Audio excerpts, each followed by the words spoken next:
And if you were to put him here today, does anyone really believe that in all that time, with all his experience, that looking out over a very unstable, fragile, uncertain world, he would really think this was a good idea for Britain to cut itself loose from the continent which it has so often had to ride to the rescue?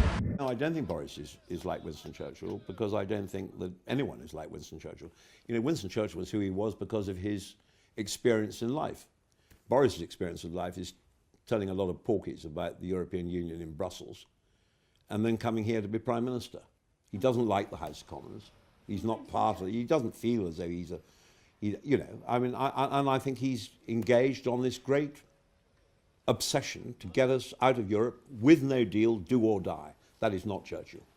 I think it's extraordinary that we would have thought ourselves so successful, so powerful, so well placed in the world that we could afford to give up this extraordinary relationship we have in this great European Union. I think he would be disappointed. At the end of the day, I think that Britain leaving the European Union is a tragedy. But, you know, the referendum said that they wanted to leave, and a lot of other people can't wait to get out of it for reasons that I've always found, in most cases, incomprehensible. But I think it is a tragedy, and I think it will ill serve this country in the future. I want to get back to uniting the country and to the spirit that there is a spirit of compromise here. There's no spirit of compromise here. We've become absolutely absolutist. Brexit now! Brexit now! Brexit now! Emotional speaking yesterday. I want to make clear that I have always believed that the referendum result must be honoured, and indeed I voted for the withdrawal agreement on every occasion that has been presented to the House, which is more than can be said for my right honourable friend, the Prime Minister, the Leader of the House and other members of the Cabinet whose serial disloyalty has been such an inspiration to so many of us. Mr. Speaker, For more than half my life, I've been a Member of Parliament, and I absolutely love this place. I am worried about the Tory party, because I think that the real worry is that what has always been seen, I mean, you know, give or take the odd spasm, as pragmatic, sensible, good at their job, sane, reasonable, and always, in my view, having the interest for the whole country, is beginning to look a bit like a Brexit sect.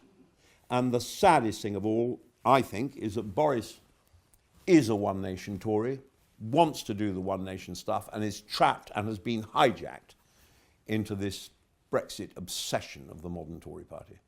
I don't think it'll die, and I hope it won't split, and I believe that this is a phase. But you have to have issues and leaders to get out of the phase. And I don't know which way this is going to work, because at the moment I think it's headed for a bad place. Leaving the EU was a disaster for this country. I really do. And it's interesting, the Brexiteers, when you talk to them about it, they'll say, yes, but they accept that it hasn't gone well. And then they say, but we didn't do it the right way. Well, tell me what the right way of leaving was. I don't know the right way of leaving. But My grandfather started his public life when Queen Victoria was still on the throne, when he was a soldier, and he charged in the last cavalry charge of the British Army using a sword.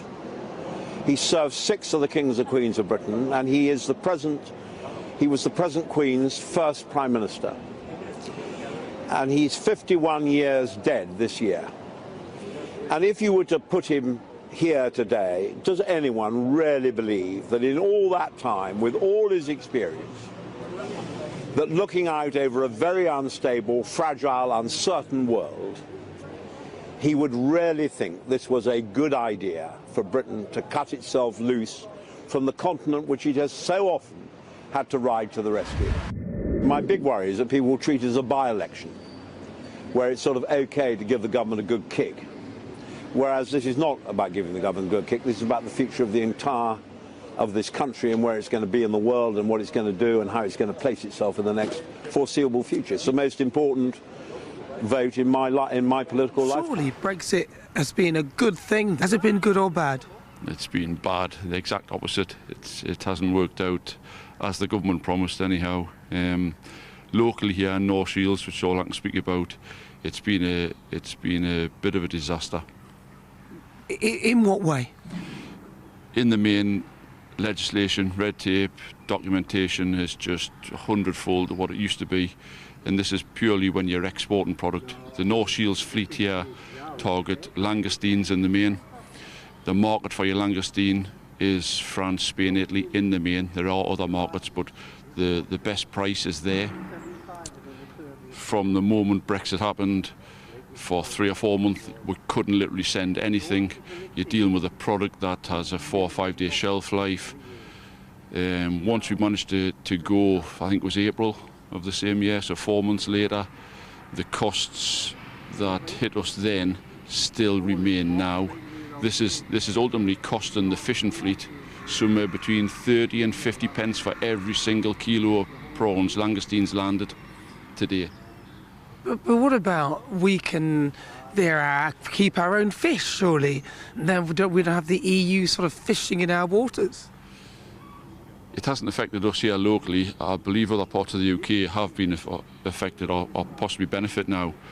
We don't get a visiting fleet of European vessels here. We used to see a couple of Dutch vessels. They no longer come even now. So we don't have any visiting fleet from mainland Europe into North Shields locally.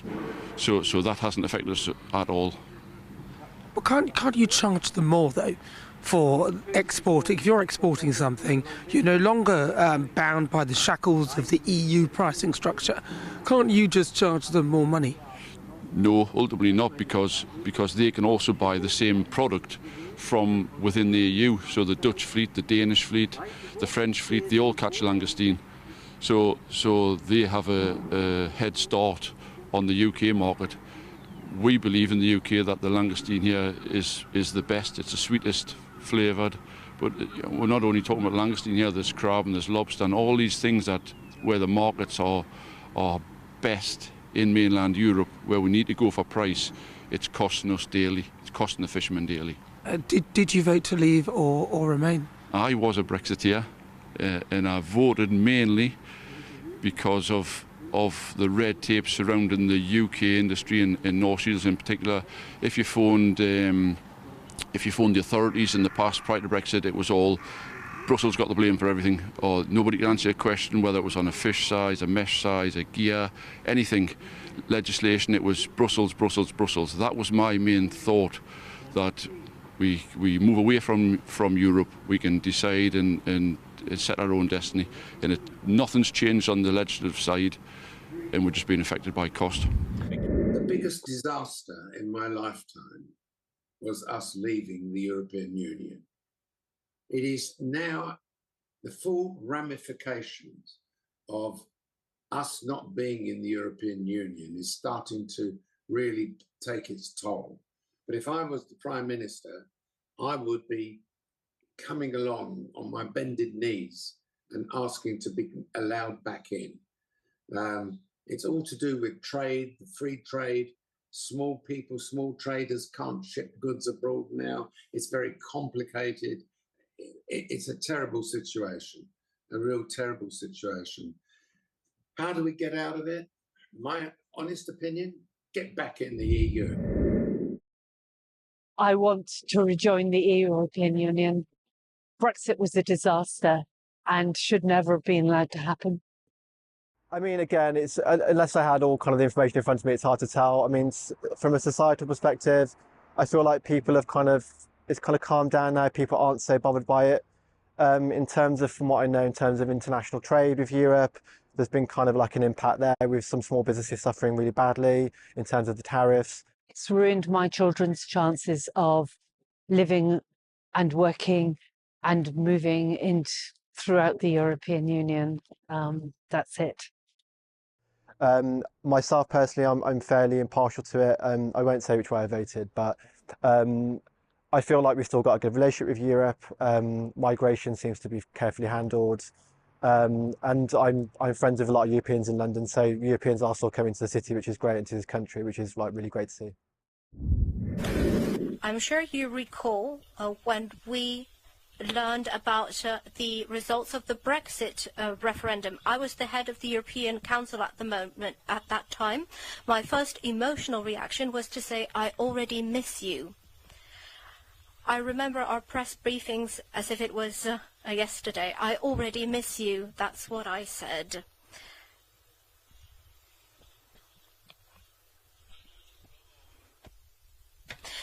This is not just about emotions and sentiments.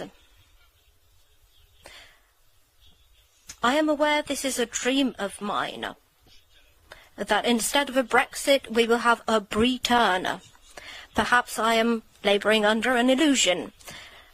I'd rather be an optimist and harbour these dreams in my heart. Sometimes they come true in politics. But, of course, we need the maximum rapprochement of Great Britain and the European Union. Talks that I give to business audiences, whether they're domestic or international audiences, over the past year on a regular basis, I've asked at an opportune time in a speech, how many of you think that Brexit was a big mistake and an act of self-harm for this country? I'm not exaggerating, 99% of the hands go up.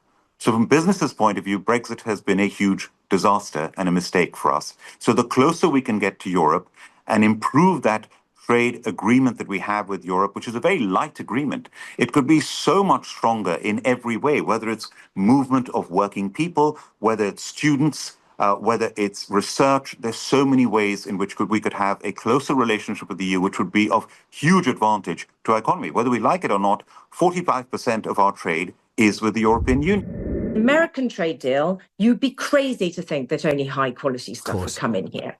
We have got illegal food pouring into this country because we cannot manage our borders.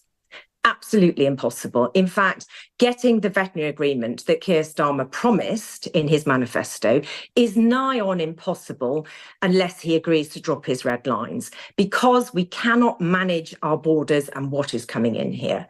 Donald Trump will not sort of say, oh yes, Great Britain, for you, you can only have our best stuff. No chance. We will have the whole caboodle, and he'll want our NHS as well. The American trade deal is a disaster. John Metrick's view, maybe naive, I don't know, that it could be a new market for UK farmers. You could be selling your high quality beef to the US. I just explained that. If we wanted to export our food, we need to have a government that actually puts money into that facility. And they're removing money from the marketing for exporting food because they want to basically see farming shrink in this country. And that is why we've also got this inheritance tax shock, which is going to see many, many farms disappear unless we get them to change it. And it's about people's food, you know, because you've been used to eating. You care about the environment, Matthew. Our food, our livestock is some of the most sustainable in the world because we farm relatively the same as we have for thousands of years. Apart from, since Brexit, there have been over 200 factory farms opened here. So it's not just what is imported here, it's also the American methods are coming here. So the American trade deal is a disaster. You only have to look at the health figures in America and what that food does. I've got lots of American followers who are nearly crying at the thought of their food coming here because they live here, and they said that they are distressed at the thought of American food coming here. Was suggested, and we will work with President-elect Donald Trump and his team, and we look forward to doing that to improve trade between our two countries. The Chancellor says she wants to secure a free trade deal with the United States. That would be quite the coup, and this distillery in Edinburgh is willing her on. It says tariffs of the scale Trump proposes would kill its business there. We support a huge number of jobs in Scotland and a massive export volume. And for them to forget that in their negotiations with the US would be detrimental to the country. Measure by measure, the Chancellor is trying to revive our prosperity, but thus far the plan looks unlikely to deliver in time for the next election. If the government really wants to make a difference, it needs something else. That offer of the state visit would have meant that we weren't meant to have these tariffs that were just coming down on us as well. So I think that just needs to remind everybody that dealing with Trump is, like dealing with Quicksilver. I mean, you can't possibly trust him from one hour to the next. And so it really worries me if we're trying to design our own strategies, assuming that Trump is in any way consistent, logical, or has a bigger view other than just what's good for him at that particular moment in time. Well, the state banquet, obviously, with the King is going to have to be the finest smoked salmon from Scotland and coronation. You know where I'm going. You know what the main dish has to be. We know that. And that'll make the president very happy. But the serious point here is about our farmers and the serious point. And I do seriously worry that if we have agriculture as a major part of a new big trade agreement with the US, it could be absolutely devastating. Caroline, for do you our not farmers. think it's just saber rattling by Trump, in all honesty? Do you not just think he does this because he just wants a reaction? And then, as we see normally, he backs down and they gives another month and whatever it might be. No? You might well be right, in which case the EU line is entirely rational too, because they're basically saying, OK, two can tango, we can do that. We're not going to implement them until the 1st of April, so we give them a bit of time to see whether or not he's going to... The Brexiteers wanted us to do a trade deal with America. I cannot be clearer. One of the biggest threats to the agricultural industry in this country would be a trade deal with Donald Trump. Donald Trump would want to send us in huge volumes his food products, which are of a lower standard than ours, and which the Brexiteers apparently would welcome. If anyone really thinks the Brexiteers are on the side of the farmer, I think you're in cloud cuckoo land.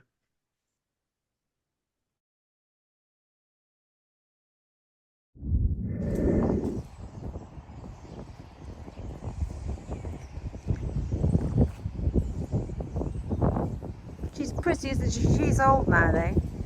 She's got to be... I think Daisy must be about 11 now. Oh, Daisy got a bad foot, darling.